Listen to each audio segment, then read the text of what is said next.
La conférence ministérielle africaine sur les économies bleues et les changements climatiques s'est tenue cette semaine à Balaklava, en République de Maurice.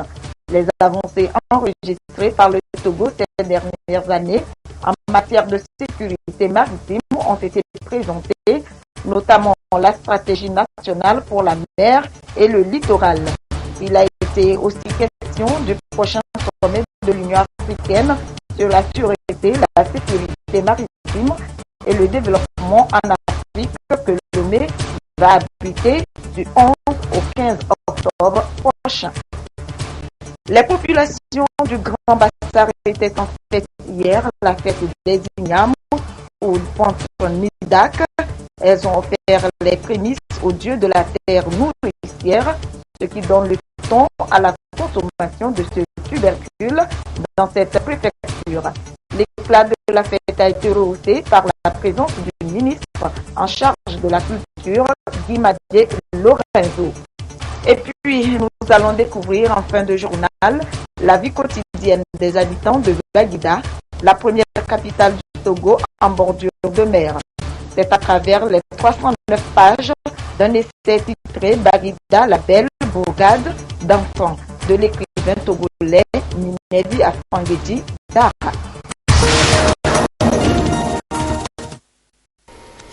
Un quatrième titre, le Togo est qualifié pour la CAN Gabon 2017. Les éperviers ont battu ce soir les requins de la mer Rouge de Djibouti par 5 buts à 0. Avec cette victoire, le Togo obtient l'une des 2 meilleures places qualificatives. On va y revenir. Voilà pour les titres du 20h de ce dimanche. Bonsoir à toutes et à tous.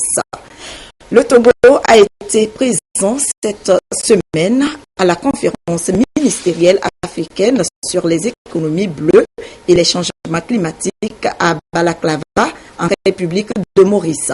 Les avancées enregistrées par le Togo ces dernières années en matière de sécurité maritime ont été présentées, notamment la stratégie nationale pour la mer et le littoral, le renforcement du cadre institutionnel et logistique, ainsi que l'organisation de l'action de l'État en mer.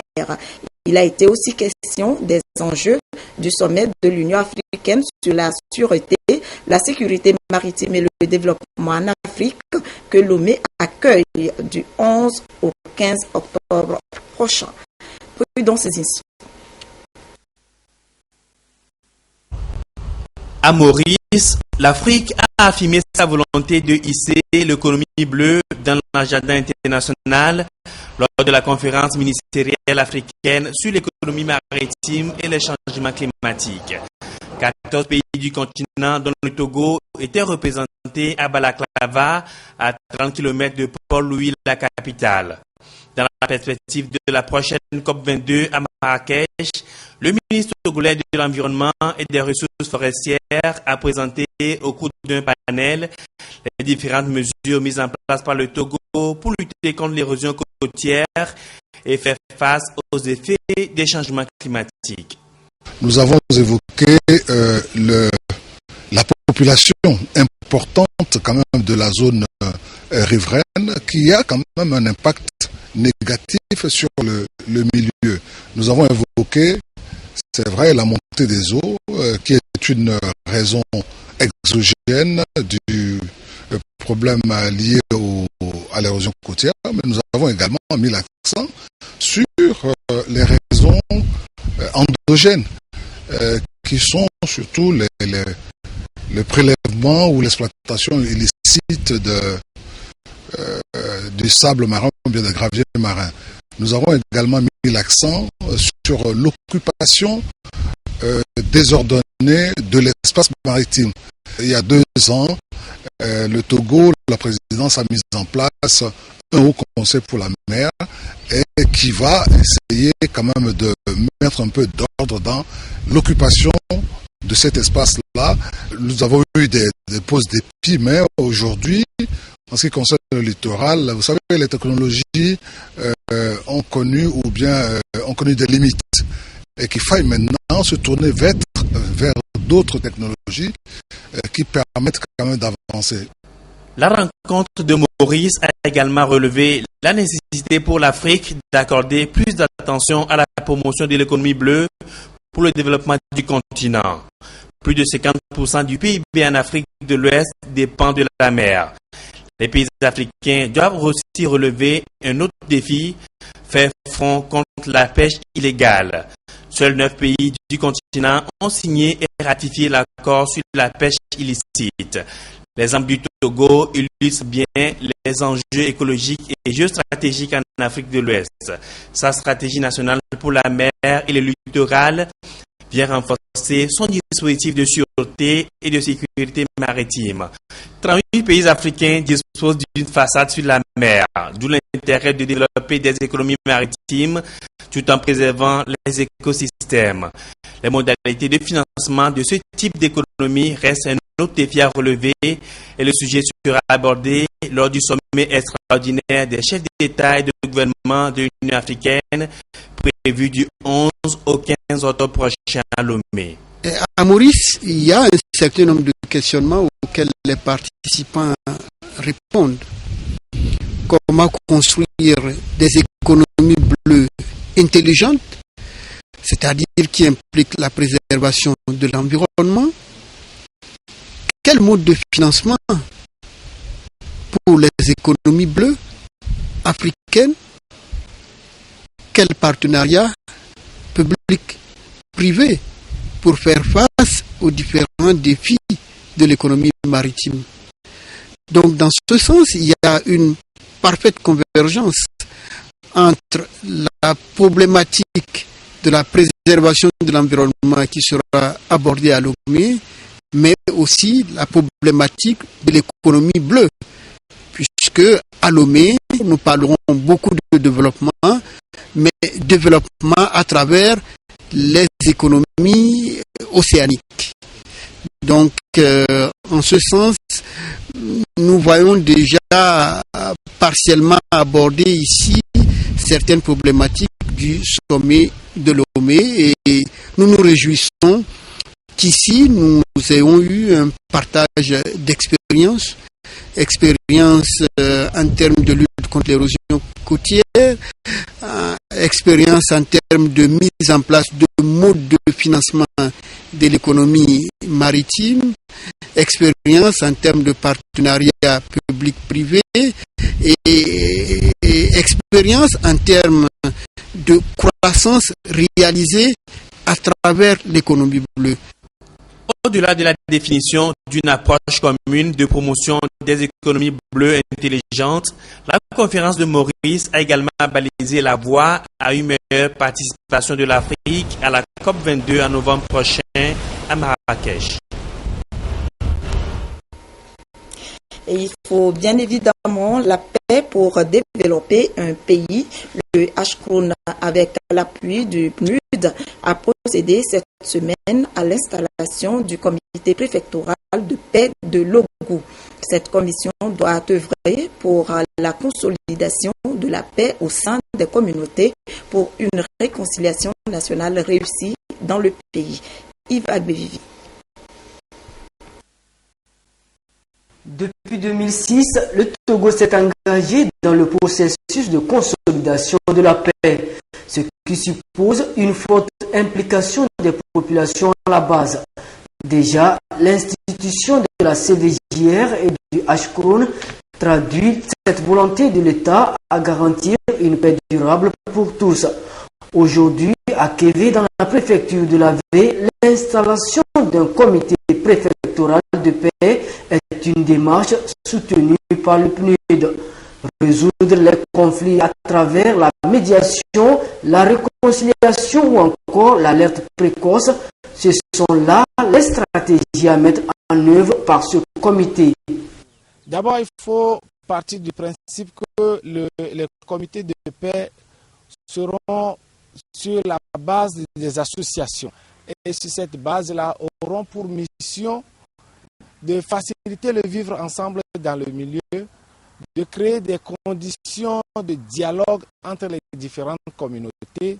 Il ne s'agit pas de se substituer aux tribunaux ou aux institutions administratives de la localité, mais de permettre aux communautés à la base de pouvoir dialoguer fréquemment sur des questions qui fâchent souvent, mais afin de trouver des solutions à la base entre les populations elles-mêmes. Dans la vie, ce comité a pour nom Dounénion. Il est composé de 7 membres issus de différentes couches socio-économiques, religieuses, administratives, avec à sa tête Togbi Rodogbe Yao 3. Cette structure a la délicate mission d'être attentive à une cohabitation pacifique entre les différentes communautés. Ce processus d'installation des comités s'effectue jusqu'au 15 septembre. Un reportage présenté par Ramdan Bassina. Une délégation de la nouvelle équipe de la HAC, la Haute Autorité de l'Audiovisuel et de la Communication, a effectué un déplacement sur Atapame où elle a rencontré les journalistes et responsables des médias. Ils ont ensemble échangé sur le respect de l'éthique et de la déontologie du métier de journaliste. L'essentiel de cette rencontre avec Yves Agbevi. Quelques mois seulement après sa mise en place, la nouvelle équipe de la Haute Autorité de l'Audiovisuel et de la Communication entre en contact direct avec ses partenaires de l'intérieur du pays. Dans la région des Plateaux-Est, la délégation conduite par le rapporteur Mathias Aïna a exposé les nouveaux objectifs de l'institution vis-à-vis de ses partenaires que sont les médias. Les responsables de médias et communicateurs de cette région ont été invités à traiter avec délicatesse les informations dont ils disposent de façon à consolider une société togolaise responsable. Après un rappel de la loi régissant l'exercice du métier de journaliste, un accent a été mis sur la confession des spots publicitaires et des messages qui ne doivent pas être mensongers. Bref, c'est un rappel sur l'éthique et la déontologie du métier. Nous voulons instaurer un partenariat fécond entre la haute autorité et les organes de presse. Ce partenariat fécond qui nous permettra, à travers notre métier, de travailler à l'enracinement de la liberté de la presse, de la démocratie et de la paix au Togo. C'est vrai que c'est la publicité qui génère les ressources pour les médias, mais elle doit être faite dans le respect des normes.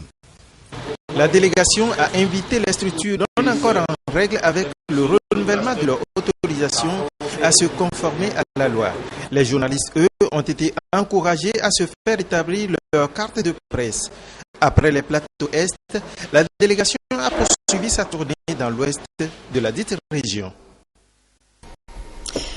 Que peut-on retenir de la session de formation des futurs professeurs de collège? Eh bien, la rencontre vient de s'achever à Tapamé. Les participants ont été instruits sur les méthodes d'éducation sans violence, ce qui fera d'ailleurs l'objet d'une unité d'enseignement obligatoire très prochainement au Togo. Yves Bévivi. Cette conférence sur les méthodes d'éducation sans violence est initiée par la Coalition pour l'éducation pour tous et l'ONG Bonfonden dans le cadre du projet Éduquer autrement, phase 2. Les échanges ont permis aux Normaliens de savoir que enseigner et éduquer sans violence est possible puisque des alternatives existent. Cette conférence nous a beaucoup fait du bien. Par le passé, nous pensons que c'est le bâton qui pouvait résoudre les problèmes, qui pouvait bien éduquer. Mais je suis sortie aujourd'hui bien nantie. On peut autrement enseigner sans violence, avec des alternatives. Dans les débuts d'année, s'entendre avec les élèves, de définir tout d'abord les types d'erreurs qu'ils peuvent commettre, les causes, pourquoi ils commettent souvent ces erreurs et comment éviter cela. Et dans le cas où les élèves arrivaient à commettre ces erreurs, quelles sont les sanctions qu'eux-mêmes ils voudraient qu'on leur inflige, bien sûr respectant leur dignité. Les communications ont porté sur la typologie des violences et leurs conséquences, les mécanismes de protection et le partage d'expériences pratiques et réussies de non-violence par des personnes ressources invités à cette conférence. Nous avons effectivement une unité. Elle fera l'objet d'un enseignement dans les options, toutes les options qui sont dans leur dernière année.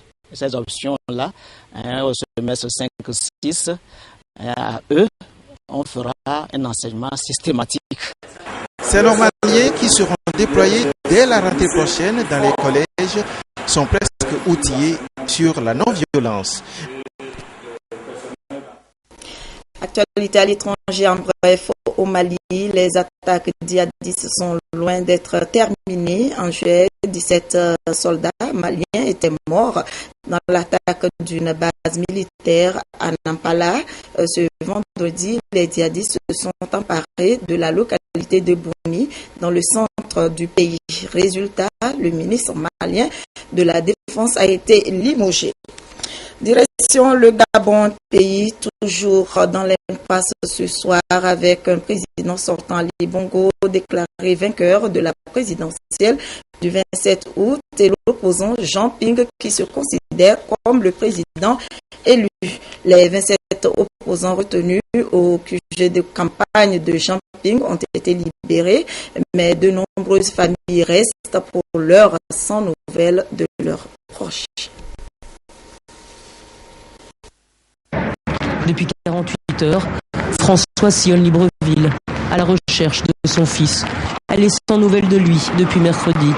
Depuis cette nuit où l'armée a pris d'assaut le QG de Jean Ping, le candidat de l'opposition. Bon, mercredi, dans la nuit, mon fils est arrivé à la maison. Après, il est ressorti, il repartait au QG. Et jusqu'à là, il n'est plus revenu, il n'est plus rentré à la maison. Tous les commissariats de la capitale, elle les a écrémés, en espérant peut-être que son fils avait été arrêté. En vain. Alors ce samedi, elle se résout au pire, la morgue. 3 corps seraient gardés ici, tous tombés sous les balles. Il y a les noms, non? Il y a des noms. Ah oui, on est identifié. Oui. Juste un corps qui n'est pas encore identifié. On peut voir. Quelques minutes d'attente, une éternité. Insupportable. Je ne me sens pas à l'aise.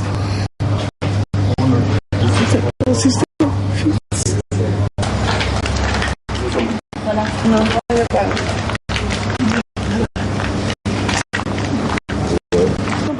Deuxième morgue, Gassebga. Des rumeurs fusent dans la capitale. Il se dit que les personnes tombées cette nuit-là auraient été amenées ici.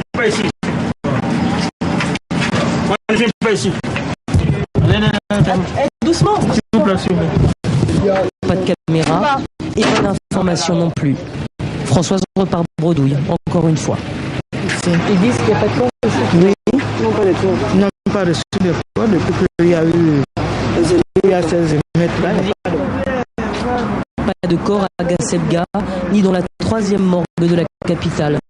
Selon le chiffre avancé par le gouvernement, il y aurait eu 3 morts dans l'assaut du QG de Ping ce soir-là. Impossible à vérifier. Sur place, on nous montre les impacts de balles. L'hélicoptère arrosé depuis le haut.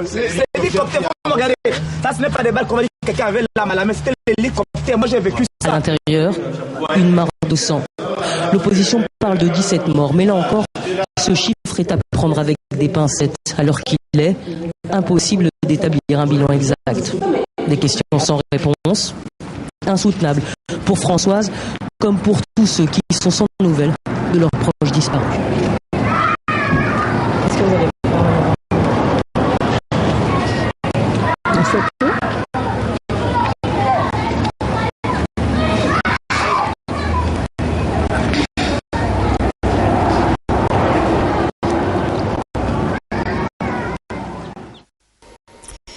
Une bonne nouvelle pour le climat. La Chine et les États-Unis annoncent ensemble qu'ils vont ratifier le fameux accord de Paris pour limiter le réchauffement climatique à 2 degrés maximum.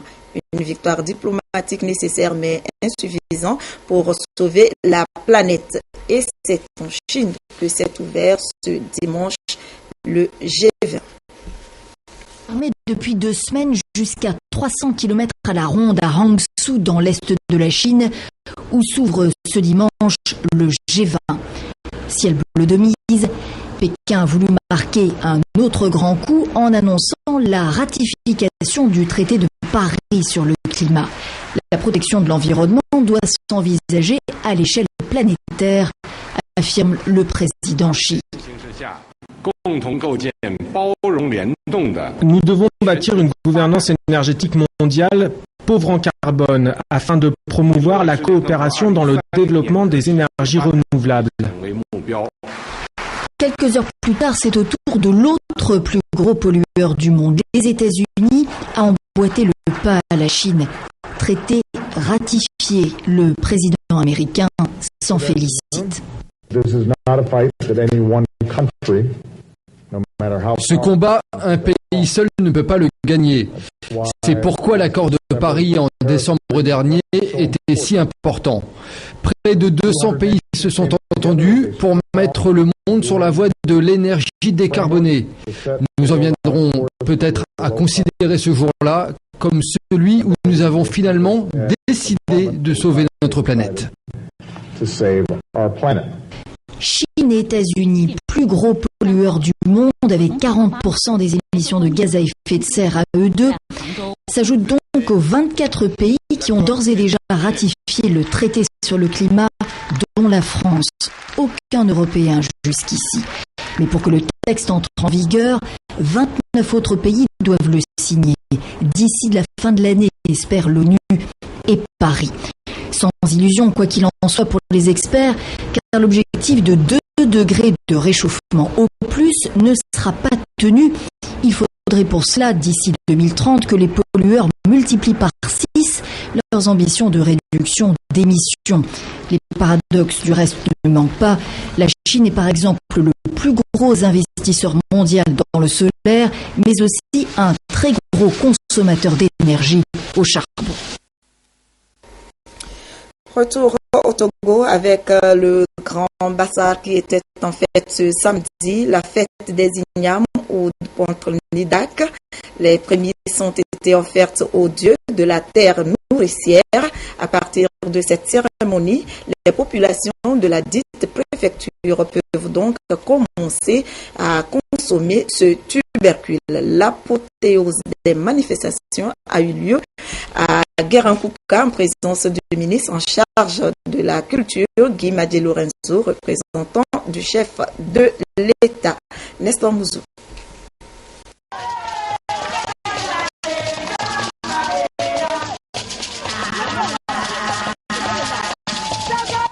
De Pointe-Nidac, moment par excellence de retrouvailles du peuple du Grand Bassar. De Pointe pour la préfecture de Bassar, Nidac pour celle de Dankpen. 2 évocations qui signifient la même chose, la fête des ignames. Bassar et Dankpen sont réputés pour leur attachement à la culture de l'igname. Dès l'apparition des nouveaux tubercules, les populations de cette deux préfectures font des cérémonies pour demander aux ancêtres d'en autoriser la consommation. Ces cérémonies revêtent aussi un autre sens. Elles constituent un remerciement aux dieux de la terre et une invocation à une bonne moisson la saison agricole suivante. L'apothéose de la fête des ignames dans le Grand Bassar se déroule de façon alternative entre la préfecture de Bassar et celle de Dankpen. Cette année, c'est Guérankouka, chef-lieu de Dankpen, qui a accueilli cet événement très riche en couleurs.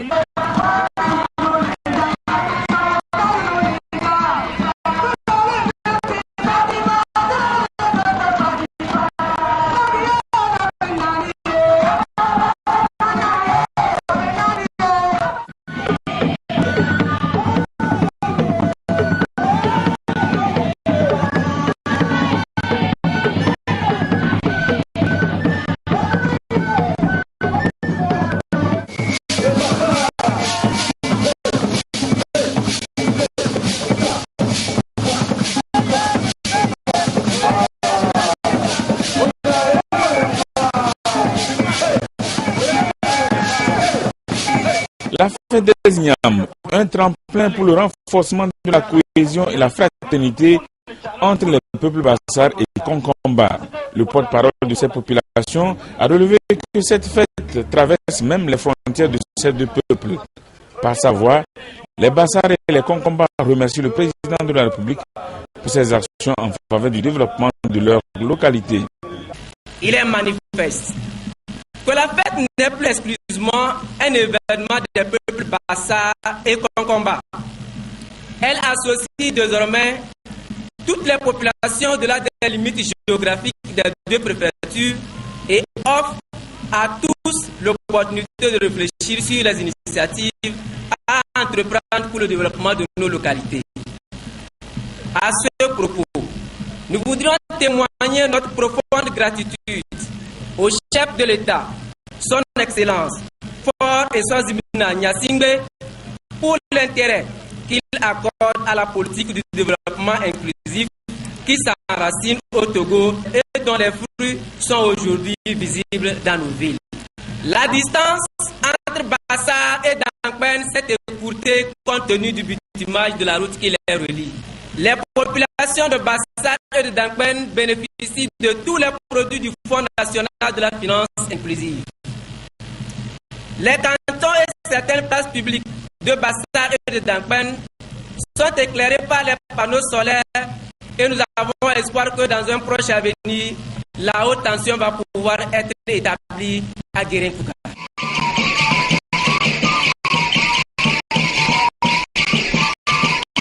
Intervenant à son tour, le ministre en charge de la culture a transmis les salutations du chef de l'État qui le représente et celles du gouvernement aux populations du Grand Bassar. Il a souligné que la célébration de Pointe-Nidak symbolise leur volonté à fédérer leurs forces au service du développement. La fête des ignames, cette denrée alimentaire qui nous rassemble aujourd'hui en ce lieu, est un aliment particulièrement consommé par la majorité de la population de notre pays. Et parmi les variétés d'igname cultivées dans notre pays, le laboko est très apprécié pour la tendresse et la saveur de ses mets.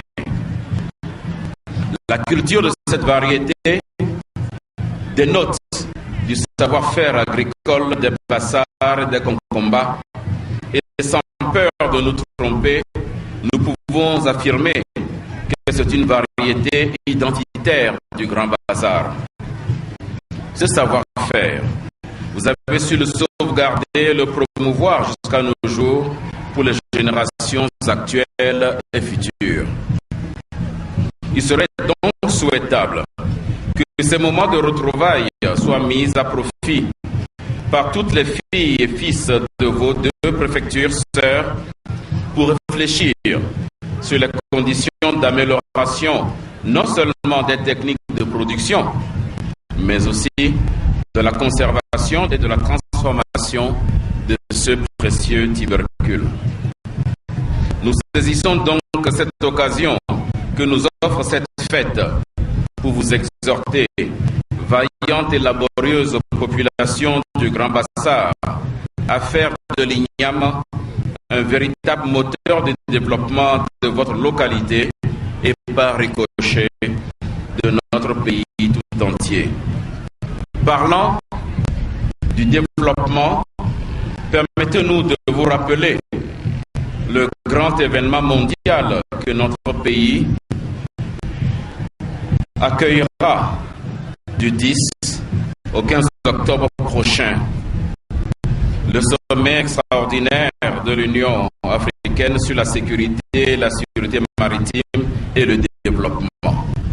Nous devons nous mobiliser pour sa réussite, car il s'agit de notre avenir et notre développement. Ce développement que nous appelons de nos voeux et que nous voyons chaque jour ne saurait se pérenniser que dans la paix et la sécurité de nos mers et océans et de nos territoires. La fête des ignames dans le Grand Bassar se célèbre les premiers samedis du mois de septembre. Rendez-vous est donc pris pour le 2 septembre 2017 pour la 53e édition à Bassar. La police nationale a encore interpellé 5 présumés malfrats vendredi dernier à Lomé. Ils sont accusés de vol de moto et de cambriolage de voitures. Présentation des faits dans ce reportage de Lucas Si et Silver Aoudou. La police nationale a encore démantelé un réseau de malfaiteurs spécialisés dans le vol de moto et le cambriolage des véhicules. Il s'agit des nommés Ekwe Asogba, Foli Sala, Koku Nyaletasi, Amevi Kouonou et Karim Kabori. Ils opèrent dans la ville de Lomé et de ses environs. Ces malfaiteurs forcent les guidons et les contacts des motos avant de les emporter. En ce qui concerne le cambriolage des véhicules, ceux-ci brisent les vitres des voitures garées pour soustraire des autoradios, des batteries et tout autre objet de valeur qui s'y trouve. Ils ont été trouvés en possession de 3 motos volées. D'autres objets tels que des batteries, des autoradios et une antenne parabolique déjà vendue ont été récupérés auprès des receleurs. Ils seront mis à la disposition de la justice pour répondre de leurs actes. La police nationale appelle une fois encore les populations à plus de vigilance et à collaborer davantage avec les forces de l'ordre et de sécurité afin de démasquer les malfaiteurs. Mère Teresa est une sainte, c'est officiel. Son nom a été inscrit au catalogue des saints. Elle a été canonisée ce dimanche par le pape François. 100 000 chrétiens étaient présents sur la place Saint-Pierre pour y assister. Venus nombreux sur la place Saint-Pierre à Rome pour assister à la messe de canonisation de Mère Teresa. Des centaines de milliers de fidèles, de religieux de toute confession, sans oublier bien sûr les sœurs des missionnaires de la charité, la congrégation fondée par Mère Teresa. Le pape François a prononcé la formule de canonisation rituelle. Nous déclarons la bienheureuse Teresa de Calcutta, sainte, et nous l'inscrivons parmi les saints.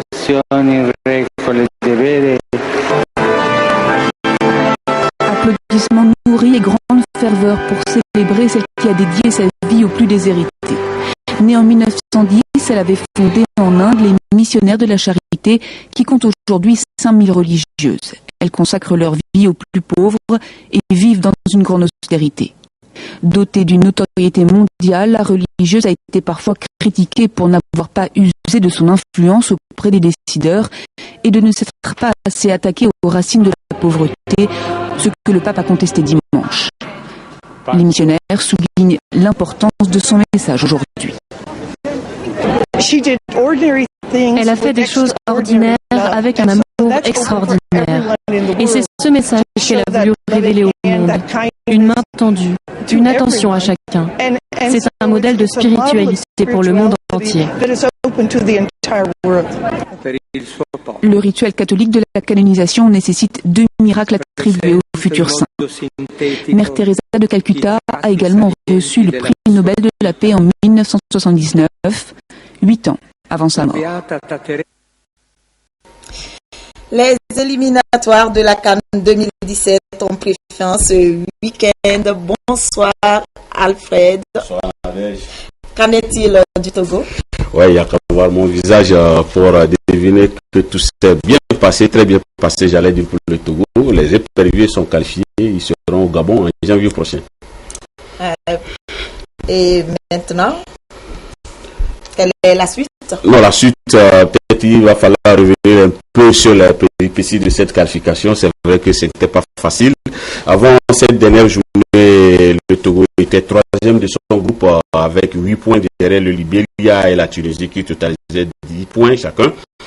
Donc, pour cette dernière journée, les calculs étaient simples. Il fallait qu'on gagne ici face à Djibouti et qu'on souhaite donc un match nul entre la Tunisie et le Libéria. Un match nul de 0 but partout. Ces calculs, on a vite déchanté lorsque, tout au début du match, la Tunisie a marqué un but de l'autre côté. Donc, c'était foutu pour le Togo d'être premier de sa poule. La deuxième chance, c'est qu'il fallait compter sur l'une des deux meilleures deuxième places. Il y avait 2 meilleures deuxième places à prendre.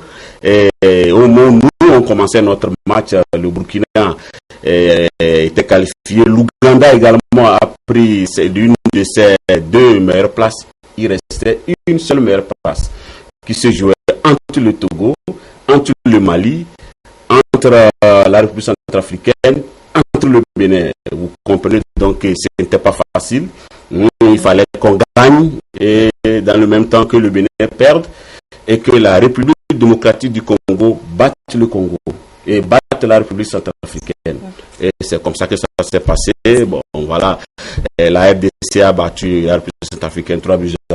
Le Bénin a été corrigé au Mali et nous, on a laminé les requins complètement 5-0. Et puis donc, le Togo, j'allais dire, le 16e pays qualifié pour Gabon 2017. On revient de très loin, mais il fallait le faire et ils l'ont fait. Félicitations à nos éperviers et bon vent à eux. Merci bien. Merci Alfred. Nous allons pour finir cette édition à la découverte de la vie quotidienne des habitants de Baguida, la première capitale du Togo en bordure de mer.